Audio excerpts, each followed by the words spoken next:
Hello बच्चों, let's read this question. If p, h, k be a point on the parabola x is equal to 4y square, which is nearest to the point q 0, 33, then the distance of p from the directrix of the parabola y square is equal to 4x plus y is equal to. तो यहाँ पे मैं distance बतानी है point p की, parabola की directrix है जो पैराबोला में दिया हुआ y square is equal to 4x plus y, इससे क्या होगी। ठीक है, तो स्टार्ट कर लेते हैं हमारे की कॉन्सेप्ट से। तो की कॉन्सेप्ट देखो क्या हो जाएगा, हम जानते हैं यहां पे कि equation of normal to parabola y square is equal to 4ax at point parametric point क्या आते हैं इस पैराबोला पे 80 स्क्वायर, 280। तो ये जो नॉर्मल का इक्वेशन है ना, ये किस तरीके से आता है हमारे पास, y is equal to minus का tx प्लस में 280 प्लस में 80 क्यूब।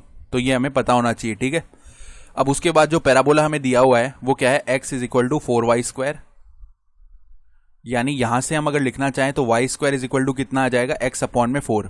अगर y square is equal to 4ax से कंपेयर करेंगे तो हम क्या बोल सकते हैं यहाँ पे कि 4a का जो वैल्यू है वो यहाँ पे किसके इक्वल आएगा, 1/4 के इक्वल। तो a का जो वैल्यू है 1/16 आ जाएगा। तो इस पे अगर पैरामेट्रिक पॉइंट p लें तो वो क्या आ जाएगा, 80 स्क्वायर, यानी कि t स्क्वायर अपॉन में 16 कॉमा में 280। तो 2a का वैल्यू आएगा 1/8 मल्टीप्लाई में t, यानी कि t अपॉन में 8 बन गया। ठीक बात है।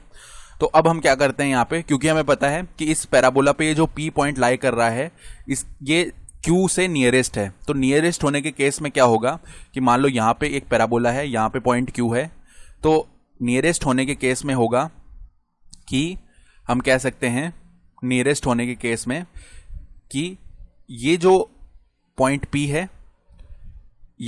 है ना, इससे नॉर्मल या परपेंडिकुलर डिस्टेंस होगी, p और q के बीच में परपेंडिकुलर डिस्टेंस होगी ना। तो जब p और q के बीच में परपेंडिकुलर डिस्टेंस हो रही है, इसका मतलब क्या है कि अगर हम p पे नॉर्मल की इक्वेशन लिखेंगे ना, तो नॉर्मल की इक्वेशन लिख के हम q पॉइंट को सेटिस्फाई करवा सकते हैं जो नॉर्मल की इक्वेशन आएगी, क्योंकि q जो है वो भी नॉर्मल पे ही लाई करने वाला है, क्योंकि नियरेस्ट डिस्टेंस है ना दोनों के बीच में। तो ऐसा सा सीन हो रहा है। तो हम क्या कर सकते हैं आगे, यहाँ पे अगर नॉर्मल की इक्वेशन लिखना चाहें तो वो क्या आ जाएगी हमारे पास में, माइनस का tx, देखो क्या आती है नॉर्मल की equation, y is equal to minus का tx देन प्लस का 280 आता है और प्लस का 80 क्यूब आता है। तो इसके अंदर q के कोऑर्डिनेट्स जो है सेटिस्फाई करवा देते हैं, 0,33। ऑल्सो a का जो वैल्यू है वो रख देते हैं 1/16।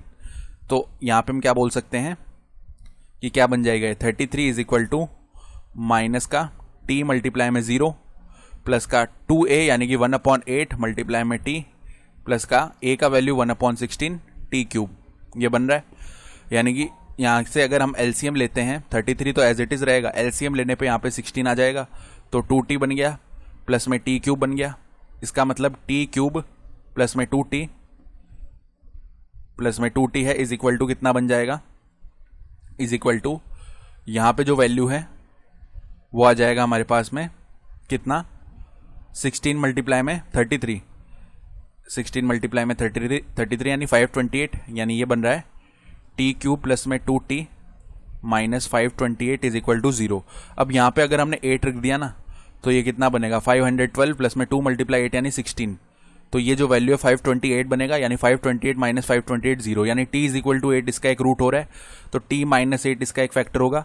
अब t माइनस 8 से इसको हम डिवाइड करेंगे ना, तो हमारे पास में क्वेश्चन क्या आने वाला है, t स्क्वायर प्लस में 8t प्लस में 66 ये बनेगा और इज इक्वल टू 0 आएगा। अब वापस से इनको मल्टीप्लाई करके देख सकते हैं, हमें यही मिलने वाला है। ठीक बात है, तो ये मिल गया। अब देखो t square plus 8t plus 66, इसका जब डिस्क्रिमिनेंट लिखेंगे ना, डिस्क्रिमिनेंट यानी d is equal to b square minus 4ac, तो b तो यहाँ पे 8 हो जाएगा, a जो है वो 1 हो जाएगा यानी t स्क्वायर का कोफिशिएंट, और c यानी कांस्टेंट टर्म 66। तो वो जब हम लिखने वाले हैं तो 8 का स्क्वायर माइनस 4 मल्टीप्लाई 1 मल्टीप्लाई में 66, हम क्या ऑब्जर्व करेंगे कि ये एक नेगेटिव वैल्यू आएगी।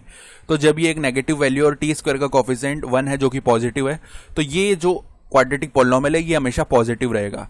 तो ये अगर पॉजिटिव रह रहा है इसका मतलब है t माइनस 8 जो है वही 0 के इक्वल आ रहा होगा इसे 0 बनाने के लिए।